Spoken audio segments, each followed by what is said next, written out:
Hello दोस्तों, electrical YouTube channel आपका स्वागत है। मैं हूं, आप देख रहे हैं इलेक्ट्रिकल। दोस्तों आज मैं आपको दिखाने वाला हूं वाटर पंप रिपेयर करके। दोस्तों वाटर पंप में हमें सील वगैरह चेंज करनी होती है या बेरिंग चेंज करने होते हैं। मोटर बहुत ज़्यादा आवाज़ कर रही होती है, तो उस कंडीशन में हमें क्या देखना होता है उसके अंदर, और बेरिंग किस तरीके से हमें चेंज करना होते हैं और किस तरीके से उसकी सील हमें डालनी होती है। दोस्तों मैं इसमें आपको पूरा कंप्लीट प्रोसेस करके दिखाने वाला हूँ, बेरिंग और सील किस तरीके से हमें चेंज करनी है।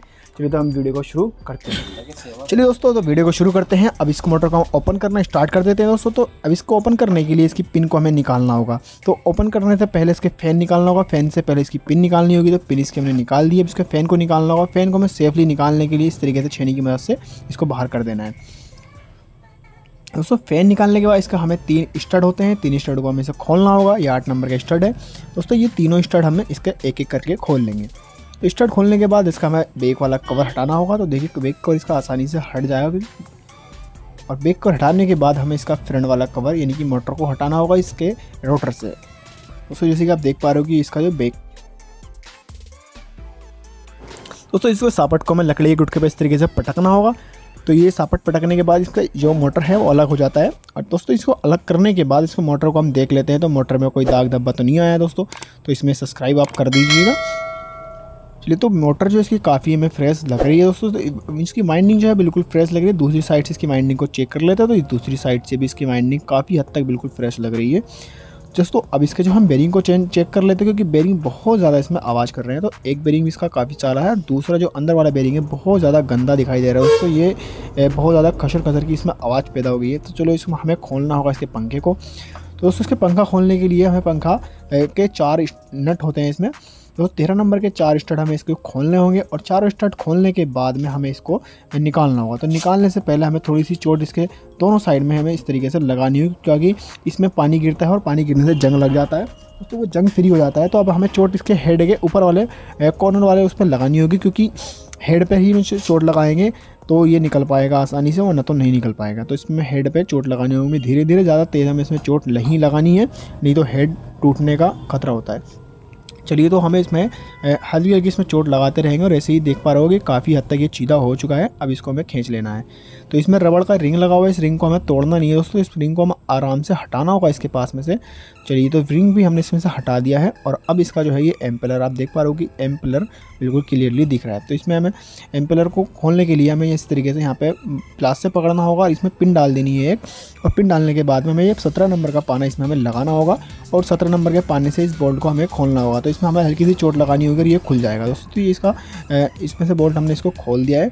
और खोलने के बाद में आप देख पा रहे हो कि हमें इसमें से एम्पेलर को हटाना होगा। तो एम्पेलर हटाने से पहले इसमें हमें हल्की हल्की चोट लगानी है, क्योंकि इसमें पानी रहता है हर वक्त, तो इस वजह से इसमें जंग लग जाता है। तो हमें इसमें हल्की हल्की चोट यहाँ पर लगानी होगी। इससे ज़्यादा इसमें चोट लगाएंगे तो एम्पेलर भी टूट सकता है, क्योंकि डेक्चुन का है दोस्तों। इसमें बहुत स्लो चोट लगानी होगी।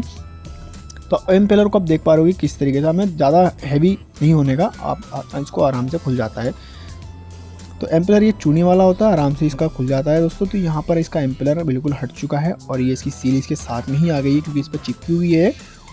और हमें ये सील इसकी लगानी होगी दूसरी, क्योंकि इसका बेरिंग चेंज करना होगा। सील हटने के बाद दोबारा से वो वर्क नहीं करती है। तो चलिए इसको बेरिंग इसके रूटर में बाहर निकालिए और इसके बेरिंग को इसको निकालना होगा। तो इस पुलर की मदद से इसके बेरिंग को हमें निकालना होगा। तो दोस्तों इसमें पुलर की मदद से इस बेरिंग को निकालेंगे, क्योंकि सापट ये इस साइड से काफ़ी लंबी सापट होती है। तो पुलर की मदद से ही निकालना चाहिए। अगर जो हम इसमें चोट लगाते हैं हथौड़ी वगैरह की, तो ये सापट मुड़ जाती है, एम्पेलर फिर टेढ़ा होकर के चलने लगता है दोस्तों। इसमें इस चीज़ का ख्याल हमें रखना चाहिए कि बहुत धीरे से इसको निकालना होगा, क्योंकि ज़्यादा इसके साथ जोर ज़बरदस्ती कर देते हैं तो सापट ख़राब हो जाती है। चलिए तो दोस्तों इस तरीके से हम इसका बेरिंग को निकाल देंगे।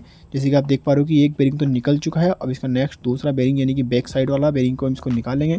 दोस्तों बैक साइड के बेरिंग को भी हमें ऐसे ही निकालना होगा। बेरिंग का नंबर जो है मैं आपको बता देता हूँ। बेरिंग का नंबर है 6202। दोनों ही बेरिंग हमें चेंज करने होंगे, क्योंकि बहुत ज़्यादा ये आवाज़ कर रही है। और प्लस इसकी सीली भी हमें इसके साथ में चेंज करनी होगी। चलिए तो 6202 के हमें न्यू बेरिंग इसमें लगाने होंगे। गंदा ही बेरिंग हो गया है, इसमें बहुत ज़्यादा इसमें दागिल हो चुका है, बहुत ज़्यादा ये आवाज़ हो रही है इसके अंदर। ये सील है, इसकी सील का पत्थर लगा हुआ है। ये इसकी जो पुरानी वाली सील है दोस्तों। अब इसमें बेरिंग लगाने वाला हूँ मैं FLT पोलैंड कंपनी के। मैं आप बेरिंग लगाने वाला हूँ FLT पोलैंड कंपनी के। आप कोई और अदर कंपनी के भी लगा सकते हैं, कोई प्रॉब्लम वाली बात नहीं। जो आपको सूटेबल लगे लगा सकते हैं आप। चलिए इसकी सील को हमें चेंज कर लेते हैं। तो पहले हम इसका पत्थर को निकाल दिया है और अब इसकी रबड़ को हमें इसको निकालना होगा। तो इसी बात पे थोड़ा सब्सक्राइब कर दीजिए यार दोस्तों। चलिए तो इसकी सील को यहाँ से निकालने के बाद रबड़ को इसको सही से साफ़ करना होगा। ये होता है एनाबॉन्ड, यानी कि इससे रबड़ पैकिंग होता है, इससे सील बन जाती है। इसको इंजन वगैरह में भी यूज़ किया जाता है, तो अब मैं इसको यहाँ पर भी यूज़ कर रहा हूँ। तो इसमें दोस्तों आप जैसे कि देख पा रहे हैं कि इस सील के चारों तरफ से मैंने इसको लगा दिया है और जहाँ पर सील बैठानी है उस होजिंग में भी इसको मैंने लगा दिया है। तो इससे ये होगा कि ये जो है ना सील चुएगी नहीं, बिल्कुल भी रबड़ बिल्कुल फिक्स हो जाएगी। चलिए तो इसमें मैंने सील को इसके बिठा दिया है, पत्थर वाली सील को। और पत्थर वाली सील को बिठाने के बाद में अब इसमें रोटर में मैंने दोनों बेरिंग ठोक दिए थे। 6502 नंबर का बेरिंग है ये। तो अब इसमें हमें इसको लगाना होगा, यानी कि रोटर को जो है इसमें डालना होगा जहाँ इसकी जगह है। चलिए तो इसमें इसको रोटर को लगा लेते हैं। तो धीरे से आप देख पा रहे हो कि इस तरीके से इसमें डालना होगा ताकि इधर की साइड से सील पे ना टच हो जाए, क्योंकि सील पे टच होएगा वो बाहर निकल जाएगी। तो इस तरीके से इसको धीरे से इसके अंदर डाल देंगे और यहाँ पर आप देख पा रहे हो कि इसको हल्का हल्का हमें से ठोकना होगा।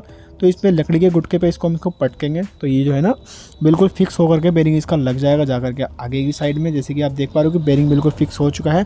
अब यहाँ पर हमें सील दूसरी वाली बैठानी होगी। तो दूसरी सील बैठाने से पहले यानी कि ऊपर वाली सील को हमें इसमें लगाना होगा। तो इसमें एनाबॉन्ड हम लगा लेते हैं ताकि ये जो सील आप देख पा रहे हो कि इस सील में जो है बहुत ज़्यादा प्रॉब्लम आती है, ख़राब हो जाती है। तो इसमें ये एनाबॉन्ड लगाने के बाद ये कभी ख़राब होने वाली नहीं है। चलिए तो अभी सील को हम इसमें बैठा देते हैं।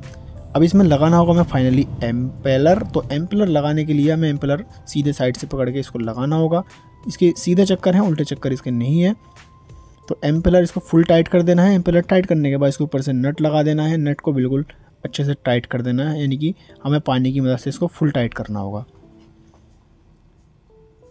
और लास्ट में इस तरीके से ये भी कर सकते हैं आप, क्योंकि इससे ज़्यादा मजबूत हो जाता है। चलिए तो अब इसका जो ऊपर वाला हमें होजिंग लगाना होगा, तो इसमें भी मैंने एनाबॉन्ड लगा दिया है। और एनाबॉन्ड लगाने के बाद इसका पैकिंग को अच्छे से फिक्स कर दिया जाएगा। तो इसमें चारों स्टड मैंने इसमें डाल दिए और चारों स्टड इसमें लगा दिए। तो दोस्तों अब चारों स्टड हमें धीरे धीरे इसमें थोड़े थोड़े से करके टाइट करना होगी। एक बार में एक स्टड को हमें टाइट नहीं करना है, क्योंकि इसके अंदर सील लगी हुई सील रबड़ की है, वो एकदम से मतलब थोड़ा सा भी टेढ़ा हो जाएगा तो वो कट जाता है। तो दोस्तों इसमें जो है ना सील कटने के बहुत ज़्यादा चांसेस होते हैं। तो इसलिए आपको जो है आमने सामने के दो स्टड को खींचना होगा, लेकिन थोड़ा थोड़ा करके टाइट करना होगा ताकि ये बैठ जाए अपनी जगह पे। उसके बाद में कोई प्रॉब्लम नहीं आएगी, क्योंकि ये सील से जो है ना इसके बाहर का प्रेशर को कंट्रोल करती है। और सील ये कट जाती है तो प्रेशर बहुत ज़्यादा वीक हो जाता है इसका मोटर का, क्योंकि ये हाई प्रेशर मोटर है तो कोई फ़ायदा नहीं होगा हाई प्रेशर होने का भी। चलिए तो ये इसको मैंने कर दिया है फुल टाइट। अब इसमें मोटर को डाल देते हैं। तो जैसे कि मोटर हमने किस तरीके से इसमें से निकाली थी और वैसे ही हम इसमें लगा लगे। दोस्तों इसमें एनाबॉन्ड हम इसमें लगाएंगे इस पर भी, क्योंकि ये सील बन जाएगी। इसके अंदर देखा होगा आपने पैकिंग छोटा सा लटका हुआ दिखाई दे रहा था, और इसका बैक कवर इसमें लगा देंगे। तो बैक कवर पर भी मैंने इसके एनाबॉन्ड को लगा दिया है। एनाबॉन्ड इसलिए लगाया क्योंकि इसमें सील बन जाएगी, वाटर प्रूफ हो जाएगी है, क्योंकि इस पर थोड़ा बहुत पानी गिर भी जाता है, मोटर पर अधिकतर गिर ही जाता है।